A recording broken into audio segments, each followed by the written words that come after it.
그럼 말씀해 주신 김에 두 번째 키워드로 넘어가도록 하겠습니다. 두 번째 키워드는 대동법입니다. 원래 특산물로 봤던 이 세금을 쌀로 통일했단 말이죠.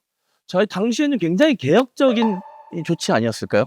그렇죠. 네, 이게 그 방금 말씀하신 대로 그 세금 걷어들인 걸 어디다 썼느냐, 뭐 이건 뒤에 가서 광해군이 이런 데에 좀 불필요한 데 썼다라고 평가할 수는 있긴 한데, 그럼 이제 광해군의 그 업적이 약간 희석되는 그런 과정도 있겠지만, 요 대동법만큼은 조금 짚고 넘어가야 될 것 같기는 해요. 물론 대동법도 그 전부터 하자고 주장이 꾸준히 있어 오긴 했어요.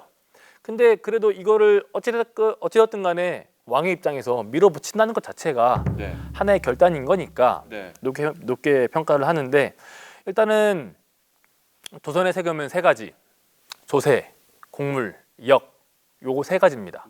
기본적으로 곡물은 부담이 커요.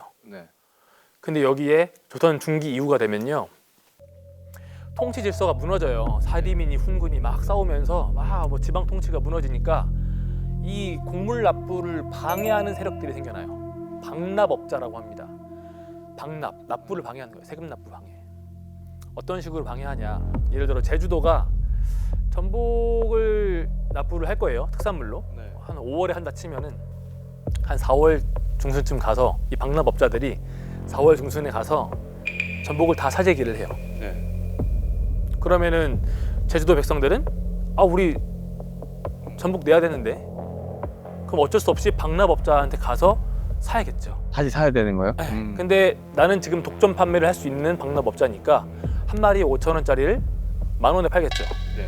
백성들은 10,000원에 사야 돼요. 그런 식으로 이득을 챙기는 거죠. 부당하게. 이런 케이스도 있고, 이 방납업자랑 지방관이랑 짜고 칠 수도 있어요. 내가 그렇게 10,000원짜리 전복을 사와서 납부를 하려고 했는데 지방관이 야 이거 상한 거 아니야? 퇴짜. 크기가 좀 작아. 퇴짜. 백성들은 다시 방납업자한테 가서 또 사와야 되는 거예요. 그러니까 이런 식으로 장난을 친단 말이에요. 그러니까 일단 기본적으로 세금 부담이 사람 수 기준이어서 힘들다라는 거 한 가지랑, 두 번째는 방납업자의 이 방납 폐단, 요것 때문에 이중으로 힘든 거예요. 요게 지금 임진왜란 겪은 상태까지 지속이 되다 보니까 빨리 해결해야겠다. 방금 말씀드린 두 가지를 아주 적절하게 잘 개혁을 해요. 전 요게 높이 평가할 부분이라고 봐요. 사람 수 기준이어서 힘들었지? 그래, 그럼 요거 토지 기준으로 바꿀게. 토지 1결당 특산물 내는 게 힘들었니? 바꿔줄게. 쌀로 내. 12두의 쌀을 내라.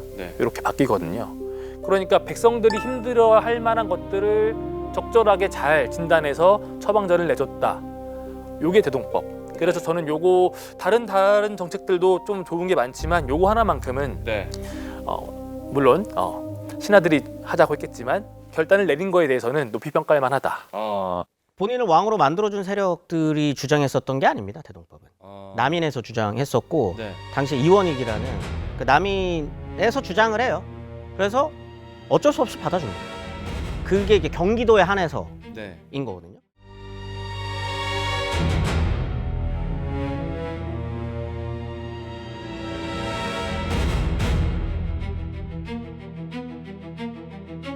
경기도에 한해서만 대동법을 시행하자라고 해서 일단 1차적으로 시행을 해요.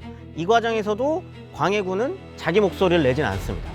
그리고 이 대동법과 관련된 이야기는 그 이전부터 계속적으로 있었던 거기 때문에 이 이야기가 남인 세력에서 왔을 때 지지 기반도 약하고 아직 초창기였기 때문에 왕권이 그렇게까지 강할 수 없었어요. 그런 상황에서 그래, 그럼 요 정도까지 우리가 하자라고 해가지고 경기도는 약간 어쩔 수 없이 시행하는 느낌으로 가요. 그리고 난 다음에 이제 본인이 왕으로서의 역할을 하는 과정에서 어느 정도 이제 세력 정리를 한단 말이에요. 그 과정에서 계속적으로 신하들이 주장했었던 게 이거 확대해야 된다. 삼남장까지 확대해야 된다. 안 받아주고. 광해군이 대동법을 밀어붙였기 때문에 당시 조선의 어떤 그런 세금 제도가 안정화되었다라고 평가하기에는 굉장히 무리가 있는 평가다라는 생각이 듭니다. 네, 알겠습니다. 자, 다음 키워드는 바로 실리 외교입니다. 이 광해군이 후금과 명 사이에서 중립 외교를 택함으로써 이제 명분이 아닌 실리 외교를 행했다라고 이제 평가를 받는데, 당시의 국제적 상황에 대해서도 저희가 좀 알 필요가 있을 것 같아요. 설명을 좀 해주시겠어요? 일단 중립외교라는 표현이랑 실리외교라는 표현은 당대 쓰던 표현은 아닙니다. 네. 대단히 사후적 평가. 네. 최근에 그냥 내려지는 평가고 그런 거는 없어요. 네. 당시에는. 당시 이제 국제 상황을 봐야 되는데 일단 한번 일본이 한번 더럽게 한번 상황을 만들고 빠진 거예요. 네. 이런 상황에서 당시에 명나라는 이거 굉장히 결과론적인 해석인데 우리가 명나라가 무너졌다는 걸 알고 있기 때문에 그래서 이때를 그냥 명나라가 되게 기울어져 가던 시기다라고 기억할 수 있는데 그건 대단히 사후적 평가입니다. 명나라는 명나라. 아직까지 중원을 장악하고 있고요. 명나라는 굉장히 강해요. 근데 내부적으로 문제가 조금씩 생기기 시작했고 그 과정에서 만주 쪽에 있었던 그 후금 세력이 성장하는 걸 좀 보고 있었던 그런 상황에서 후금이 큰 거예요. 후금이 여진족들이 커 나가기 시작을 해서 우리 이제 금나라요. 옛날에 그 잘 나가던 금나라의 후손이요. 라고 하면서 약간 어깨를 살짝 피기 시작하는 이런 상황에서 지금 광해군이 보고 있는 거죠. 근데 자기가 봤을 때 저 그만 까불어야 될 저 친구들이 고만고만한 애들이 아니거든요. 그러니까 당시 조선인들이 바라봤었던 어떤 그러니까 여진은 약간 뭐라 그래야 되지? 무서운 친구들 옆에 둬서 오랑캐라고 부르고 진짜 막 정말 많이 무시합니다.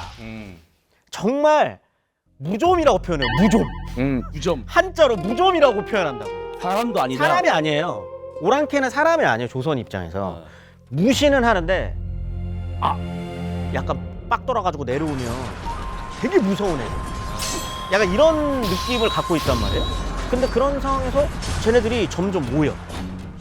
근데 명나라는 그만 하는데 옛날의 명나라의 느낌은 아닌 것 같아. 이런 상황에서 나는 뭘 해야 하나. 여기서 중요한 게 있습니다. 조선은 뭘 해야 하나가 아니에요. 광해군은 그런 인물이 아닙니다. 나는 어떻게 해야 하나. 그리고 어떻게 해야 나의 안위가 보장될 수 있을까를 생각하는 과정에서 우리가 중립외교 혹은 실리외교라고 평가하는 서로한테 간을 보기 시작을 하는 거죠. 그러면서 지금 요 국제관계 속으로 조선이 빨려 들어가기 시작을 하는 거예요. 우리 이상호 선생님은 국군을 생각했다고 보시는 거죠? 네? 이렇게 방문하시면 어떻게? 광해군이 개인의 이 생사를 위해서 선택한 게 아니라 국군을 위해서 중립외교, 실리외교 했다고 보시죠, 선생님은? 아니 왕조 국가에서 왕이 살아야 나라가 살지. 맞아. 그것도 틀린 얘기가 아니에요. 지키는 것이 나라를 지키는 것이다. 선조가 그랬듯이. 잘 포장해서 내가 살아야 니네 살아 이게 아니라 뭐 이렇게 잘 포장해서 말하면은 뭐 되지 않을까. 그런 느낌인 거죠. 근데 광해군이 방금 말씀하셨다시피 이런 그 국제 관계를 계속 유심히 지켜본 건 맞는 것 같아요. 왜냐면은 명나라가 중원을 장악하고 있는 그 명나라긴 한데 사실은 임진왜란 때도 조선의 지원군을 보내주는 거에 대해서도 고민을 좀 많이 한단 말이에요.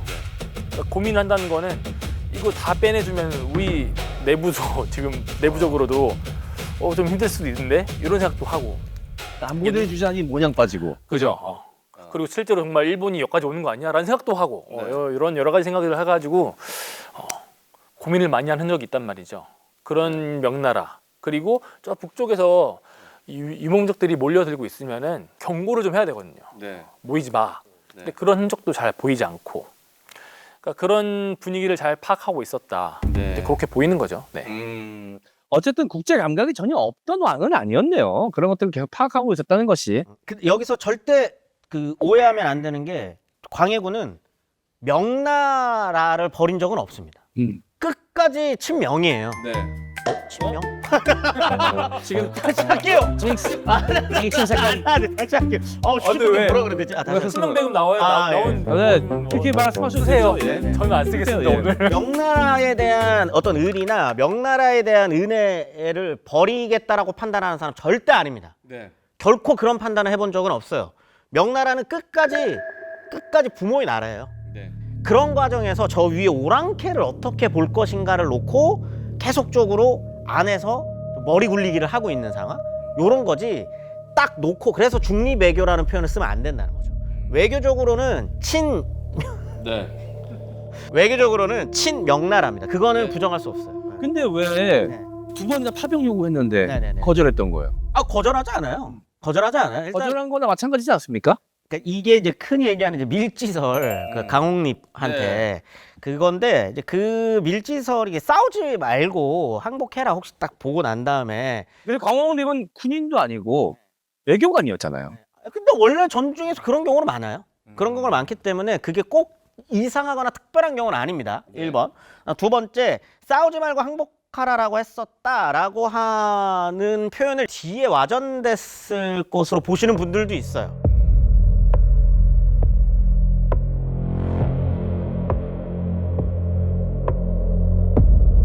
약간 이런 거예요. 야, 알아서 잘해. 야, 이거 너한테 지금 가는 거 이거 고통군대 아니야.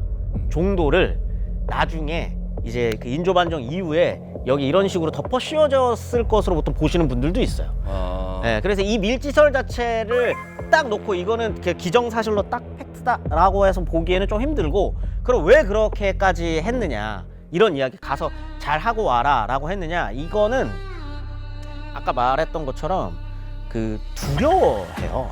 저들을, 여진족을 두려워해요. 왜 두려워하냐? 1번, 저들은 말이 통하지 않는다고 생각해요. 짐승이니까. 짐승이니까. 실제로 진짜 짐승이라고 생각해요. 짐승이라고 표현도 하고. 그런데 여기서 만약 수가 틀려. 그리고 보통 수가 틀리면 저들은 고려시대 때 내내 그랬잖아요. 내려오거든.